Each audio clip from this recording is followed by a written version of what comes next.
Assalamualaikum warahmatullahi wabarakatuh.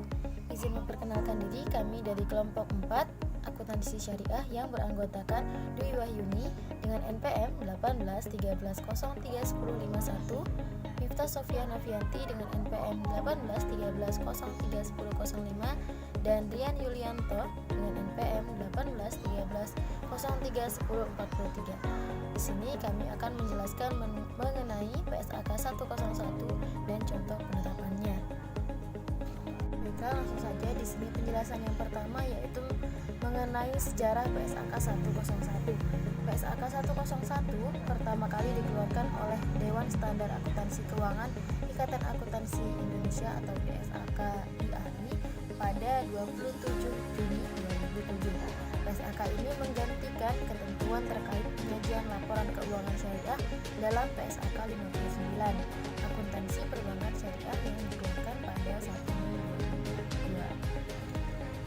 Baiklah, selanjutnya di sini kita akan membahas mengenai amandemen dan revisi PSAK 101. Nah, setelah pengesahan awal di tahun 2007, PSAK 101 ini mengalami beberapa kali amandemen dan revisi. Di antara amandemen dan revisi tersebut adalah sebagai berikut. Yang pertama yaitu terjadi pada 16 Desember 2011, di mana di sini revisi atas PSAK 1 mengenai penyajian laporan keuangan. Kemudian revisi yang kedua yaitu pada 15 Oktober tahun 2014, revisi atas PSAK 1 terkait penyajian laba rugi dan penghasilan komprehensif lain. Nah, dan revisi yang ketiga yaitu pada 25 Mei tahun 2016, revisi penyajian laporan keuangan asuransi syariah pada lampiran B. Nah, perubahan ini merupakan dampak dari revisi PSAK 108 Akuntansi Transaksi Akuntansi Syariah. Perubahan ini berlaku efektif mulai pada 1 Januari tahun 2017. Baik, selanjutnya di sini saya akan membahas mengenai intisar ringkas PSAK 101. PSAK 101 memberikan penjelasan atas karakteristik umum pada laporan keuangan syariah. Di antara karakteristik dari laporan keuangan syariah yaitu sebagai berikut. Yang pertama, penyajian secara wajar dan kepatuhan terhadap PSAK. Yang kedua, dasar aktual. Yang ketiga, materialitas dan penggabungan. Yang keempat, saling hapus. Yang kelima, frekuensi pelaporan. Informasi komparatif, dan yang terakhir yaitu konsistensi penyajian. Baiklah, di sini masih tentang ikhtisar ringkas PSAK 101. PSAK 101 juga memberikan penjabaran struktur dan isi pada laporan keuangan syariah yang mencakup yang pertama, laporan posisi keuangan, kemudian yang kedua, laporan laba rugi dan penghasilan komprehensif lain, yang ketiga, laporan perubahan ekuitas, yang keempat, laporan arus kas, dan yang terakhir yaitu catatan atas laporan keuangan. Ya, selanjutnya mengenai penerapan PSAK 101.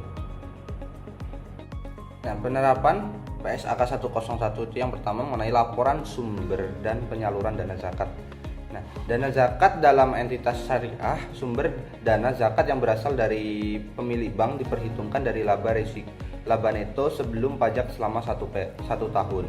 Nah, zakat dari pihak luar entitas syariah, adapun untuk dana eksternal itu yang terdiri dari yang pertama, dana yang disetor atau dipotong dari rekening nasabah atas perintah nasabah tersebut. Dan yang kedua itu zakat masyarakat bukan nasabah bank yang disetor melalui bank. Sesuai dengan perundang-undangan yang berlaku, bank hanya dapat menyalurkan dana zakat yang diterima kepada lembaga amil zakat ataupun badan amil zakat. Selanjutnya laporan sumber dan penggunaan dana kebajikan. Selain laporan sumber dan penggunaan dana kebajikan, Bank Syariah ini juga melaporkan informasi mengenai dana kebajikan dalam catatan laporan keuangan seperti yang dinyatakan dalam paragraf nomor. Nah, yaitu identitas yang mengungkapkan dalam catatan atas laporan sumber dan penggunaan dana kebajikan, tetapi tidak terbatas pada yang pertama itu sumber dana kebajikan, yang kedua itu kebijakan penyaluran dana kebajikan pada masing-masing penerima. Selanjutnya itu proporsi dana yang disalurkan masing-masing penerima dana kebajikan diklasifikasikan atas pihak yang memiliki hubungan istimewa sesuai dengan yang diatur dalam PSAK 7 ya, pengungkapan pihak-pihak yang mempunyai hubungan istimewa dan pihak ketiga, dan Yang keempat itu alasan terjadinya dan penggunaan atas penerimaan non halal. Nah, selanjutnya itu selain laporan sumber dan penggunaan dana kebajikan, Bank Syariah juga melaporkan informasi mengenai dana kebajikan dalam catatan laporan keuangan. Nah, dan seperti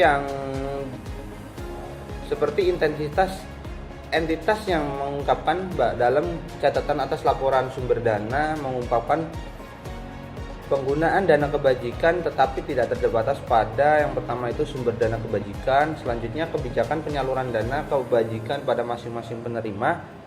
Yang ketiga itu proporsi dana yang disalurkan masing-masing penerima dana kebajikan diklasifikasikan atas pihak yang memiliki hubungan istimewa sesuai dengan yang diatur dalam PSAK 07 ya, pengungkapan pihak-pihak yang mempunyai hubungan istimewa dan pihak ketiga, dan yang terakhir itu alasan terjadinya dan penggunaan atas penerimaan non halal. Oke, baik. Selanjutnya yakni terdapat penjelasan mengenai pendapatan dana zakat dan dana kebajikan. Dalam menyajikan pelaporan dana sosial, Bank Syariah menyajikan dua laporan, yaitu laporan dana zakat dan laporan dana kebajikan. Adapun daftar laporan dana sosial yang disediakan oleh Bank Syariah antara lain sebagai berikut, yakni yang pertama itu ada dari Bank Aceh Syariah, itu jumlah asetnya sebesar 18.590.014 rupiah dengan ada zakat dan juga tidak memiliki dana kebajikan. Selanjutnya PT Bank Muamalat Indonesia sebesar 57.172.588 rupiah terdapat dana zakat dan dana kebajikan. Selanjutnya PT Bank Victoria Syariah itu sebanyak asetnya sebesar 1.379.265 miliar terdapat dana zakat dan tidak terdapat dana kebajikan. Selanjutnya PT Bank BRI Syariah itu terdapat 24.230.247.000 rupiah itu terdapat dana zakat dan juga dana kebajikan. Selanjutnya ada PT Bank BNI Syariah sebesar 23.017.667 miliar ya satuannya itu terdapat dana zakat dan dana kebajikan. Pun dengan bank-bank lainnya itu masing-masing ada yang memiliki dana zakat dan dana kebajikan, ada pula yang tidak. Selanjutnya ada laporan penerimaan zakat. Laporan pendapatan zakat pada masing-masing bank umum syariah adalah sebagai berikut. Yang pertama dari PT Bank Aceh Syariah itu terdapat penerimaan zakat yakni sebesar 3 juta rupiah, dari internal bank tidak ada, dari eksternal bank sebesar 3 juta rupiah. Selanjutnya ada PT Bank Muamalat Indonesia itu terdapat penerimaan zakat sebesar 12.533.000, dari internal bank sebesar 1.429 dan eksternal bank sebesar 11.303. Selanjutnya ada Bank BRI Syariah itu terdapat penerimaan zakat yakni sebesar 4.279.000 rupiah, internal bank sebesar 4.001 rupiah dan eksternal bank sebesar 278 juta rupiah.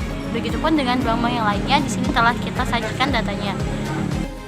Selanjutnya yakni laporan dana kebajikan. Di sini dapat kita lihat ya pada tabel, itu dana kebajikan itu terdiri dari denda, pendapatan non halal, dan pendapatan yang dilaporkan oleh Bank Syariah adalah sebagai berikut. Yang pertama dari PT Bank Aceh Syariah itu tidak ada, dengan total dana kebijakan itu sebesar 2 juta rupiah, dana denda 0 rupiah, dan pendapatan non halal sebesar 124 juta rupiah. Selanjutnya dari PT Bank Muamalat Indonesia itu ada total dana kebijakan itu sebesar 5,689 juta rupiah, denda sebesar 4,228 juta rupiah, dan pendapatan non halal sebesar 1.460 rupiah. Begitupun dengan bank-bank yang lainnya dapat kita lihat ya pada bagian tabel. Nah, pada laporan keuangan Bank Syariah 2015, total dana kebajikan yang dilaporkan adalah sebesar 85 miliar yang terbagi dalam beberapa pos, yaitu yang pertama dari denda sebesar 7,79,4 miliar, dari pendapatan non halal sebesar 3,2 miliar, dan dari pendapatan lainnya sebesar 2,3 miliar rupiah. Demikian pemaparan yang dapat kami sampaikan. Terima kasih banyak. Wassalamualaikum warahmatullahi wabarakatuh.